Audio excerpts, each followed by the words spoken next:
Greetings in the name of the Lord Jesus Christ. యేసుక్రీస్తు నామములో శుభములు. I'm so glad to be here in this Andhra Pradesh to share God's word. దేవుని వాక్యాన్ని పంచుకోవడానికి ఆంధ్రప్రదేశ్ రాష్ట్రంలో ఉండడం నాకు చాలా సంతోషం. It is God's will. ఇది దేవుని చిత్తమై ఉంటున్నది. I always believe that wherever God takes me, there will be a will of God. That's what He takes me. నన్ను దేవుడు ఎక్కడికి తీసుకెళ్ళినప్పటికీ అది దేవుని చిత్తమని నేను నమ్ముచున్నాను. Today I am so glad to share God's word. ఈ రోజు దేవుని వాక్యం పంచుకోవడం నాకు చాలా సంతోషం. Because the word of God has the power. దేవుని వాక్యములో శక్తి ఉన్నది. Whenever a person receives the word of God does something in their body and in their lives. ఎప్పుడైతే ఏ వ్యక్తి దేవుని వాక్యాన్ని వింటాడో పొందుకుంటాడో ఆ సమయంలో ఆ వ్యక్తిలో దేవుడు కార్యము జరిగించే శక్తి దేవుని వాక్యానికి ఉంది. According to Hebrew, that Paul writing that the word of God is a double-edged sword. It can pierce every part of our body and it can work it. మరి హెబ్రీయులకు రాసిన పత్రికలో పౌలు రాయుచున్నాడు, దేవుని వాక్యము రెండంచులు గల ఖడ్గం కంటే మరి ఎటువంటి ఖడ్గం కంటేను వాడిగా ఉండి అది మనిషిని యొక్క మరి తలంపులను కీళ్లను శోధించినంత మట్టుకు దూరును అని రాయబడి ఉంది. There is none of the part of your body that the word of God cannot go inside, you can say. మరి నీ అవయవంలో మరి దేవుని వాక్యం వెళ్ళని ఏ అవయవము ఉండదు. ప్రతి అవయవములోనికి దేవుని వాక్యం ప్రవేశిస్తుంది. Because the word of God has the power. ఎందుకంటే ఆ వాక్యానికి శక్తి ఉన్నది. That's what we believe in, the power in the word. కాబట్టి దేవుని వాక్యంలో శక్తి ఉంది అని మనం నమ్ముచున్నాం. When a word of God get inside of some person, ఒక వ్యక్తిలోనికి దేవుని వాక్యం ప్రవేశించినప్పుడు even whatever the sickness he may carry, ఆ వ్యక్తిలో ఏ వ్యాధి ఉన్నప్పటికీ, whatever the disabilities he may carry, ఆ వ్యక్తిలో ఏ అవయవం లోపమై the ఉన్నప్పటికీ word of God, without operating that part, it heals that part. మరి ఆ వ్యక్తికి ఆపరేషన్ లేకుండా దేవుని వాక్యమే అతనిని స్వస్థపరచును. Because the word of God has the power. ఎందుకంటే దేవుని వాక్యానికి శక్తి ఉన్నది. John 1:1 it says, యోహాను 1:1లో ఇలా రాయబడి in the ఉంది, beginning there was a word, ఆదియందు వాక్యం ఉండెను, the word was with God, ఆ వాక్యము దేవుని యొద్ద ఉండెను, the word was God. ఆ వాక్యమే దేవుడు. So today as you have the word of God, ఈ రోజు మీరు దేవుని వాక్యమును కలిగి ఉండగా if you know the power in the word, ఆ వాక్యంలోని శక్తిని మీరు తెలుసుకుంటే your life never be the same me again.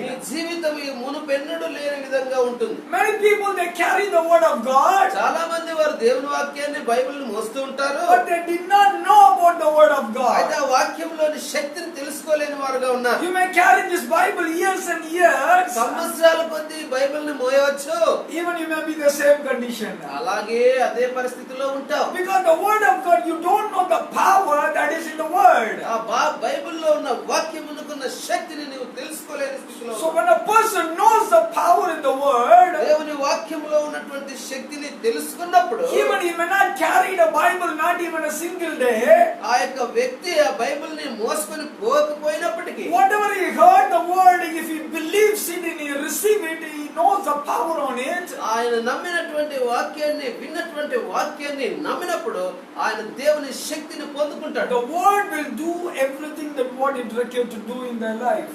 తన జీవితంలో చేయవలసినటువంటి కార్యాన్ని దేవుని వాక్యము జరిగిస్తుంది. Today I want to share something familiar to each everyone. మనకందరికీ తెలిసిన వాక్యాన్ని నేను పంచుకోవాలని కోరుచున్నాను. Gospel of Matthew chapter 6 verse 30 to 34. మత్తయి సువార్త 6వ అధ్యాయము 32 నుంచి 34 వరకు. Someone can read it. ఎవరైనా చదవండి.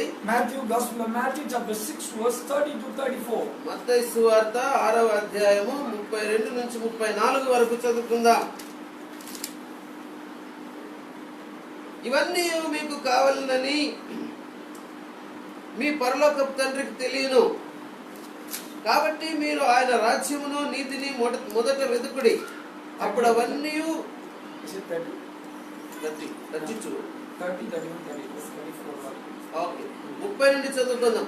నేడుండి రేపు పొయ్యిలో వేయబడు అడవి గడ్డిని దేవుడు ఇలాగ అలంకరించిన ఎడల అల్ప విశ్వాసులారా, మీకు మరి నిక్షయముగా వస్త్రములు ధరింపచేయును కదా. కాబట్టి ఏమి తిందుమో, ఏమి త్రాగుదుమో, ఏమి ధరించుకుందుమో అని చింతింపకుడి. అన్యజనులు వీటన్నిటి విషయమై విచారింతురు. ఇవన్నీ మీకు కావాలనని మీ పరలోకపు తండ్రికి తెలియను. కాబట్టి మీరు ఆయన రాజ్యమును నీతిని మొదట వెతుకుడి, అప్పుడు అవన్నీ మీకు అనుగ్రహింపబడును. రేపటిని గూర్చి చింతింపకుడి, రేపటి దినము దాని సంగతులను గూర్చి చింతించును. ఏనాటి కీడు ఆనాటికి చాలును. Here, like the word that God used, oh little faith. ఇక్కడ దేవుడు ఒక మాటను ఉపయోగించాడు, అల్ప విశ్వాసులారా అంటున్నాడు. You have a faith, but you have a little faith. మీకు విశ్వాసం ఉంది, అయితే కొంచెమే ఉంది అంటున్నాడు. Means the way that God treats each everyone in a good manner, that He wants you to have that fullness.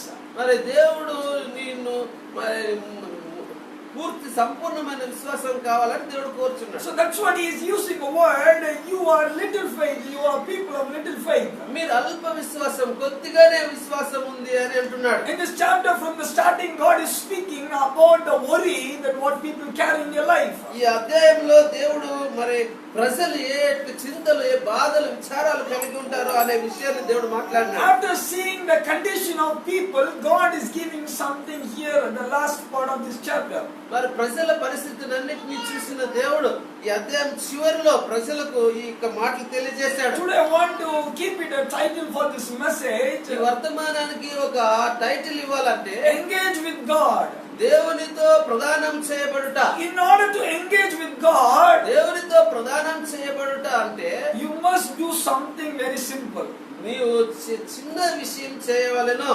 God is not asking you to do something great or something huge thing. పెద్ద విషయం చేయాలని దేవుడు కోరడం లేదు. What we will do, we want to do big part and we think that God will do small part. మనమేమనుకుంటాం, మేము పెద్దది చేస్తే దేవుడు చిన్నది చేస్తాడని మనం అనుకుంటాం. We keep do big thing and we are in trouble.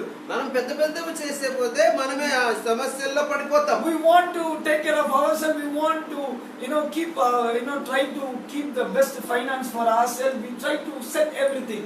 మనం ఎక్కువగా సంపాదించాలని, ఆర్థికంగా స్థిరపడాలని అనేక విషయాలు మనము అన్ని సెట్ చేసుకోవాలని ప్రయత్నం చేస్తాం. We try to keep our body without sickness. మనం అనారోగ్యం లేకుండా ఉండాలని ప్రయత్నం చేస్తాం. You take all the good fruits and all the vegetables and you buy and you eat it. మంచి ఫలాలు తింటాము, కూరగాయలు తింటాము, బలవంతమైన తింటాం. At the end of the day you fall in sick. అయినప్పటికీ ఎన్ని తీసుకున్నా అనారోగ్యంగా ఉంటాం. You are taking care of yourself.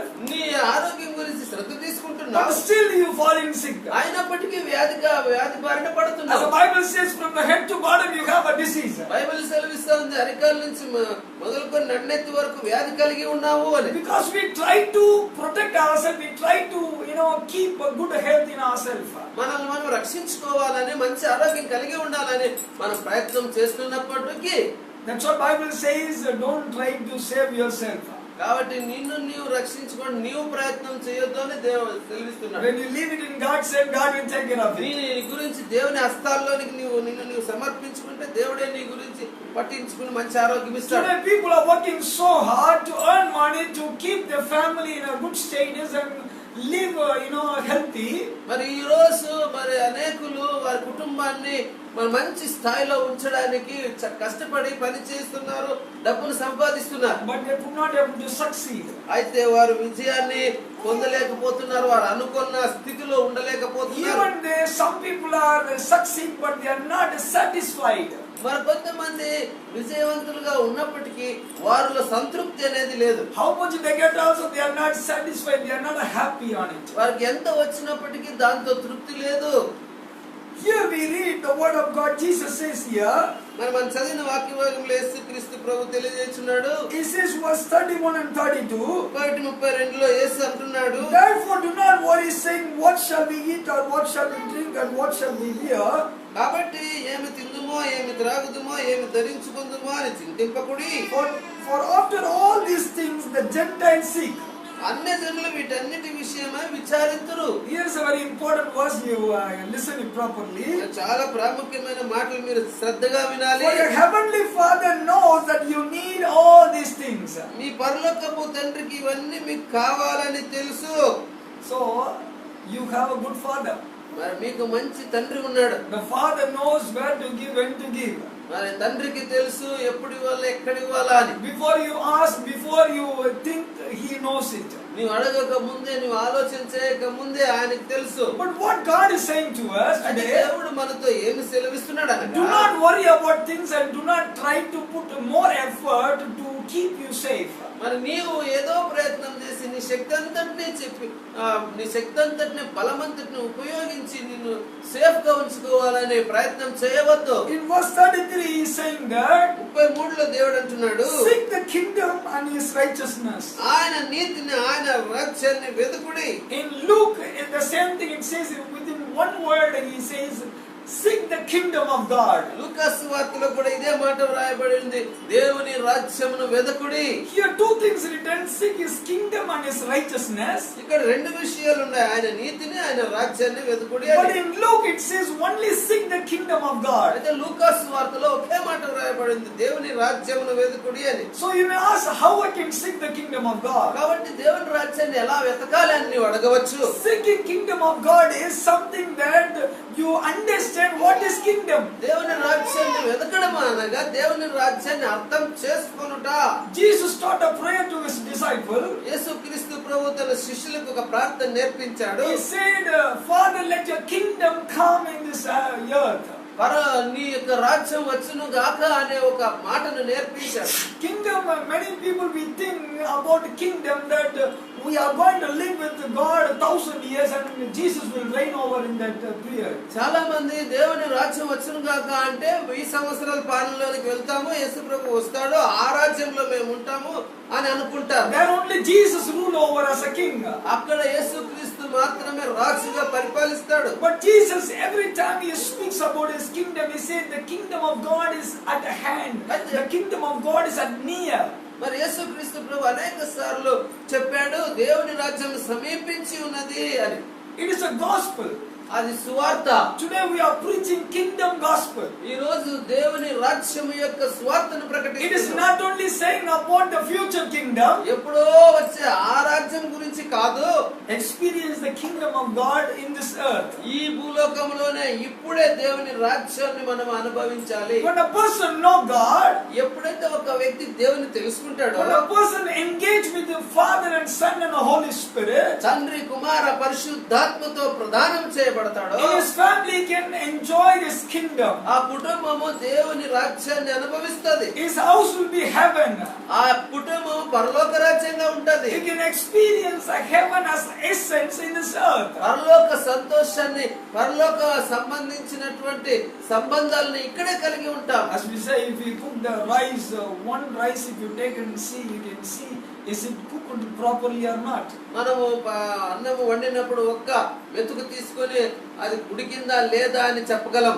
Same way, if you want to experience a heaven, you must taste it here.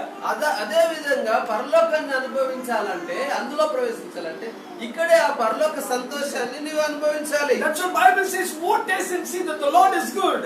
మరి బైబిల్ పాత నిబంధనలో దేవుడు సెలవిస్తున్నాడు, దేవుడు మంచివాడు అని. That's what always God does a miracle and he let the people see what it is and he can believe.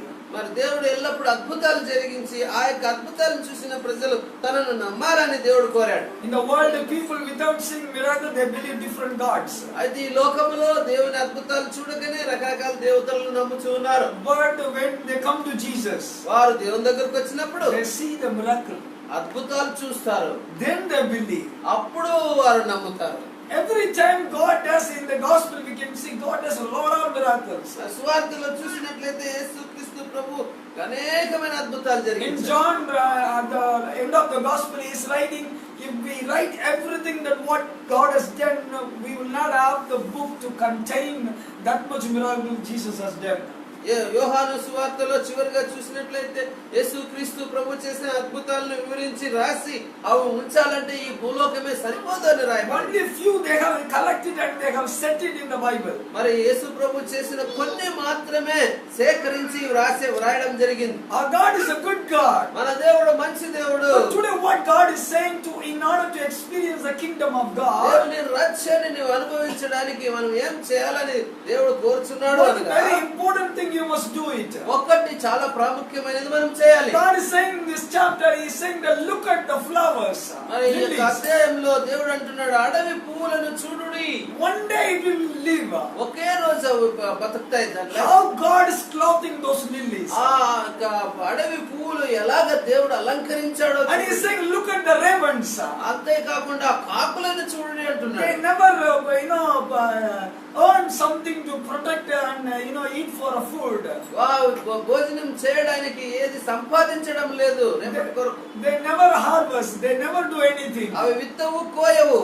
But God is the Heavenly Father is providing them. అయితే పరలోకపు తండ్రి వాటికి సహాయం చేయుచున్నాడు. In order to understand God, దేవుణ్ణి అర్థం చేసుకోవడానికి don't see someone's life. Don't see someone's life. ఇతరుల జీవితాన్ని చూడవద్దు. God is telling them, look at the nature that what I have created. దేవుడు సెలవిచ్చాడు, నేను సృష్టించిన నీ ప్రకృతిని చుట్టూ ఉన్నటువంటి ప్రపంచాన్ని చూడు అంటున్నాడు. I always experience the nature. నేను ఎప్పుడు కూడా ప్రకృతిని చూసి I used to tell Christy, let's see how greatly God has created.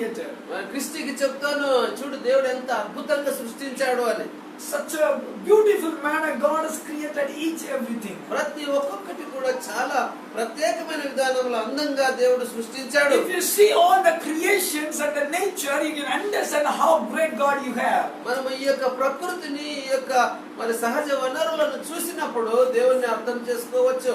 So in order to experience the kingdom of God and to believe on Him, దేవుని రాజ్యాన్ని అనుభవించడానికి ఆయన్ను నమ్మాలి.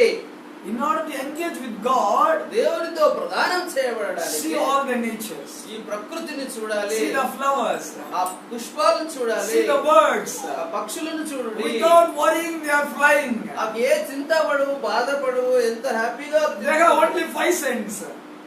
5 cents. 5 జ్ఞానేంద్రియాలు మాత్రమే We ఉంటాయి. have a 6 cents. మనకి 6 cents. మనకైతే 6 జ్ఞానేంద్రియాలు ఉన్నాయి. We worry much. ఆ 6వ జ్ఞానేంద్రియం చింతపడడం. So we are going here and there and we are worrying that what we will do, what we are going to do tomorrow. ఇక్కడ పోతామా, అక్కడ పోతాం, రేపేం చేయాలా, ఏమి తినాలా, ఏం తాగాలా అని చింతపడుతూ ఉంటాం. How to pay the money to the person whom we have borrowed. మనం అప్పు చేసి తెచ్చినటువంటి డబ్బులు ఎలా ఇవ్వాలి అని చింతపడుతూ How ఉంటాం. we can provide for a family. కుటుంబానికి కావాల్సిన అవసరాలు ఎలా తీర్చాలని How we can చింతపడుతూ pay the price, pay the fees for the children and the colleges. పిల్లల స్కూల్ ఫీజు ఎలా కట్టాలని చింతపడుతూ ఉంటాం. All we keep in mind and we think about it. అవన్నీ మన మనసులో పెట్టుకొని ఆలోచించేస్తూ ఉంటాం. How much we think more, that much we become sick. ఎంతగా ఆలోచన చేస్తే అంతగా వ్యాధిగ్రస్తులు అవుతాం. That's what Jesus says, do not think about it, do not worry about it. కాబట్టి యేసు ప్రభు అన్నాడు, వాటి గురించి విచారించొద్దు, చింతపడవద్దు. Just look at all the natures. నీ చుట్టూ ఉన్నటువంటి ప్రపంచాన్ని, ప్రకృతిని చూడు. How much you are more valuable than them. వాటి కంటే నీవు ఎంత శ్రేష్టమైనటువంటి వ్యక్తివి. If I am carrying a little flower and the birds, how much more I will care for you. అడవి పూలను, ఆకాశ పక్షులను నేను పోషిస్తున్నప్పుడు వాటి కంటే శ్రేష్టమైనటువంటి మిమ్మల్ని పోషించనా అంటున్నాడు. That's what Jesus says, that you are an evil father, you know how to give a good gift to your children. మీరు చెడ్డవారై ఉండి మీరు మీ పిల్లలకు మంచి ఈవులను ఎరిగి ఉండగా The heavenly Father who is in heaven, how much good He will give. పరలోకపు తండ్రి మరి ఇంకెంత మంచి ఈవులను తన బిడ్డలకు ఇవ్వాలని కోరుకుంటున్నాడు. The Bible says every good gift comes from above. Bible సెలవిస్తుంది, ప్రతి మంచి ఈవియు పరలోకమందున్న తండ్రి వలన వస్తున్నది. In this world you will find nothing good. ఈ లోకంలో మంచిది ఏది కూడా నీవు కనుగొనలేవు. Every good thing comes from above. ప్రతి మంచిది కూడా పైనుండే వస్తుంది. You may be receiving a blessing without knowing God, but it is a grace of God. ఆయన దేవుడు నీవు ఎరగకపోయినప్పటికీ నీవు మంచి ఆశీర్వాదాలు కలిగి ఉన్నావంటే దేవుడే ఇచ్చాడు. You may say, I never know God before, but I was blessed, I was having everything. మరి నీవు చెప్పవచ్చు, నాకు దేవుడే తెలియదు కానీ నాకేమి తక్కువ లేదు, అన్ని దేవుడు నాకు ఇచ్చాడు అని చెప్పవచ్చు. That's what He is a good God. ఎందుకంటే ఆయన మంచి దేవుడు కాబట్టి నీవు దేవుణ్ణి తెలుసుకోకపోయినా మంచి ఈవుల్ని నీకు ఇచ్చాడు. Bible says, before you found Him, He found you. Bible సెలవిస్తా ఉంది, నీవు సృష్టించబడక మునిపే దేవుడు నిన్ను కనుగొన్నాడు. As you were in the mother's womb, you are bones knit together. He knows it before it. నీ తల్లి గర్భములో నీకు ఇంకా ఎముకలు రూపింపబడక మునిపే ఆయన నిన్ను చూసి ఉన్నాడు. He knows your name. నీ పేరు ఆయనకి తెలుసు. More than you think about it, He thinks about you. నీవు ఆయన గురించి ఆలోచన చేసేదానికంటే ఆయన నీ గురించి ఎక్కువగా ఆలోచిస్తాడు. Many times we think that, oh God, don't know. Now only I came, okay, God will accept or not myself. దేవుడు నాకు తెలియదు, దేవుడు మరి నేను ఇప్పుడే దేవుణ్ణి తెలుసుకున్నాను, దేవుడు నన్ను అంగీకరిస్తాడా లేదా అని అనుకోవచ్చు. I may stand against before God. Many times I say a lot of things to God, but how God can understand me, how God can accept me, we may think. మరి ఇంతకు ముందు నేను దేవునికి వ్యతిరేకంగా మాట్లాడినాను, చెడ్డ మాటలు మాట్లాడినాను, వ్యతిరేకంగా పాపం చేసినాను, దేవుడు నన్ను అంగీకరిస్తాడా, ఎలా అంగీకరిస్తాడా అని నువ్వు అనుకోవచ్చు. Even you may come against God, He will come to you, He will love you. నువ్వు దేవునికి వ్యతిరేకంగా ఉన్నప్పటికీ దేవుడు నీ దగ్గరకు వచ్చి నిన్ను ప్రేమిస్తూనే ఉంటాడు. No God in this world will come like that. ఆ విధంగా ప్రేమించే దేవుడు ఈ లోకంలో ఎవరూ లేరు. Because no one given a life for you. దేవుడు ఏ దేవుడు కొరకు ఏ దేవుడు కూడా నీ కొరకు ప్రాణం పెట్టలేదు. Only one God who created heaven and the earth, He came down from the heaven and He died for you and me. పరలోకాన్ని, ఆకాశాన్ని, భూమిని, సమస్త సృష్టిని సృష్టించిన సృష్టికర్త నీ కోసం ఒక మనుషుడుగా దిగి వచ్చాడు. He left all the heavenly glories. పరలోక మహిమనంతా విడిచి వచ్చాడు. He came to this world and He lived with us and He done a miracle. ఈ లోకానికి వచ్చి మనతో పాటు జీవించి అద్భుతాలు జరిగించాడు. And He surrendered His life as lamb of God. దేవుని గొర్రె పిల్లగా తన జీవితాన్ని అర్పించుకున్నాడు. So that you may have a life in fullness. నీవు సమృద్ధి అయిన జీవము కలిగి ఉండడానికి ఆయన బలిగా అర్పణగా అర్పించబడ్డాడు. He died because you may have the fellowship and you may engage with the Father. తండ్రితో నీవు ప్రదానం చేయవలసి, తండ్రితో నీవు అనుసంధానం కావాలని, తండ్రితో ఆనందించాలని ఆయన నీ కొరకు మరణించాడు. The relationship which was broken before, He wanted to reunite it with the Father, you and Father. తండ్రికి నీకును మునుపు ఉన్న సంబంధము తెగిపోయినందున మరలా దేవునితో, తండ్రితో నిన్ను మరి సమాధానపరచడానికి ఆయన మరణించవలసి వచ్చినది. God is telling them, look at all the nature. కాబట్టి దేవుడు ఈ రోజు సెలవిస్తున్నాడు, నీ చుట్టూ ఉన్న ప్రకృతిని చూడు and understand how God is carrying them. దేవుడు వాటిని ఎంత శ్రద్ధగా, జాగ్రత్తగా కాపాడుచున్నాడు, అలంకరిస్తున్నాడో చూడు. If God is carrying all those creation, how much He will care for you, whom you were created by His hands. తన యొక్క సహజ సృష్టిని దేవుడు ఇంత అందంగా సృష్టించి దాన్ని కాపాడుచున్న దేవుడు నిన్ను ఇంకెంత అధికముగా కాపాడగలడు. He created by His own hands. నిన్ను తన స్వహస్తాలతో నిర్మించాడు. He want to be like Him. ఆయన నీవు తన వలె ఉండాలని కోరుతున్నాడు. He just saw you and He was making us like Him.